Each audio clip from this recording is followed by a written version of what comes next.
Dahil papalapit na po ang SONA, mga kababayan, Duterte linked Maizu Group to stage Manila rally before Marcos. Aba, may patmautog na naman po. Hakbang ng mautog, which is linked to the Dutertes, is set to stage a rally in Manila before the third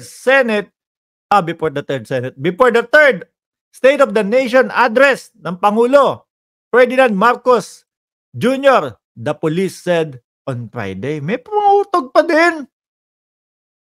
Panigurado po, mga kababayan.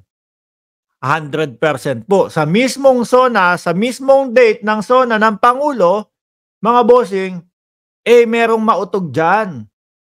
Mga kababayan, hindi pwedeng mawala yan. Vic Rodriguez pa. Joint purse po yun, mga boss. Dahil panigurado po ako na i-vlog natin kahapon na si Renato Reyes ay buhay na buhay pa pala at ang hari ng rally, malapit na pong palitan ni Vic Rodriguez, mga kababayan. Kasi si Renato Reyes, paminsan na lang po nagrarally. Vic Rodriguez, mas madalas na pong magrally ngayon. So magkikita yung dalawa na yan. Tignan natin, mga bossing. Tignan ho natin, mga kababayan. Kung etong dalawa na ito ay magsasanib puwersa tapos magsusunog ng FPG.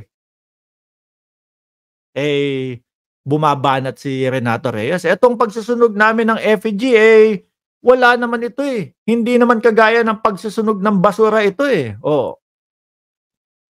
Diba? So sabi dito, mga kababayan, meron na tayo doon sa Maynila, sa Liwasang Bonifacio. Again, hindi kayo nagsasawa.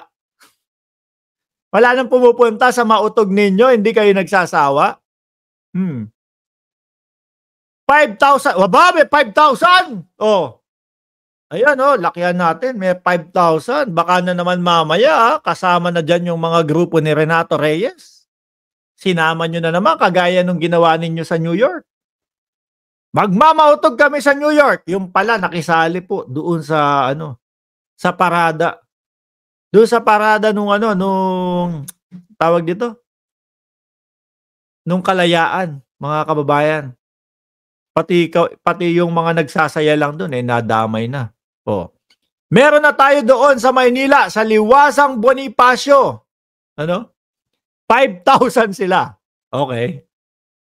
Baka yan yung mga ni Kibuloy. Yung mga fans ni Kibuloy. Nartates said in an ambush interview after a send-off ceremony for police personnel for Marcos SONA. Meron tayong nakaakibat na, mga kapulisan pala yung 5,000. Di ho ba? Mga kapulisan pala yung 5,000. Napakadami naman po niyan. Baka 300 lang ang pumunta dyan. Paano? Sawa na yung taong bayan, paulit-ulit. Meron tayong nakaakibat na puwersa doon of the MPD, especially the Civil Disturbance Management and the contingency of the MPD. Nako, sir, baka sabihin niyang mga yan. Grabe naman kayo, magrarally lang kami. 5,000 ang kapulisan na ilalagay nyo dito. Baka si Robin Padilla biglang magsabi, grabe naman yan, PNP. Kailangan namin kayo investigahan kasi maglalagay kayo ng 5,000 kapulisan dyan. Tapos ilan lang yung magwewelga. Malamang to, present na naman si Vic Rodriguez dito, mga kababayan. Bakit ho? Hindi pa din pumapasok hanggang sa ngayon sa top 12 si Vic Rodriguez. Tatakbong Senado Wala pa din po, mga kababayan. Kaya kailangan mag-double time.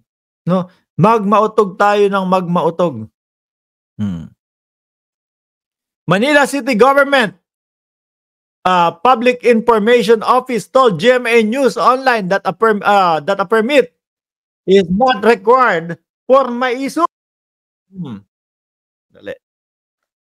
rally since Liwasang Bonifacio is a Freedom Park. Yan, hindi na kailangan, mga kababayan, ng permit po. Makulit tawag ng tawag. Binababa ko na nga yan. Oh. Anyway, nasa Freedom Park kayo, so puwede pumunta lahat diyan ano, kailangan damihan niyo na, ipakita niyo sa'min ang puwersa ninyo. Kapagka wala pa din kayo, ay wala na, 'no. Malulungkot si Vic diyan, malulungkot si Vic diyan. Oh, saglit lang re-reply ako. 'Pag nalungkot si Vic diyan, baka hindi na tumakbo yan. Baka malungkot na din ang mga DDS diyan, oh. 'Di kayo matapos-tapos sa mautog ano? Eh, bakit nga po? Eh, kasi nga yun yung pagkakataon na makilala sila. Yun yung pagkakataon na sila, eh, baka umangat-angat pa at pumasok ba dun sa top 12. Nakita niyo po ba yung pangalang Vic Rodriguez? Nakita niyo po ba yung pangalan na Glenn Chong? Oh, Harry Roque, wala lahat mga kababayan. Kaya tuloy ang mautog. Tuloy ang mautog, mga boss, okey? So ayan po, meron pang isa ditong babasahin, eh, oh.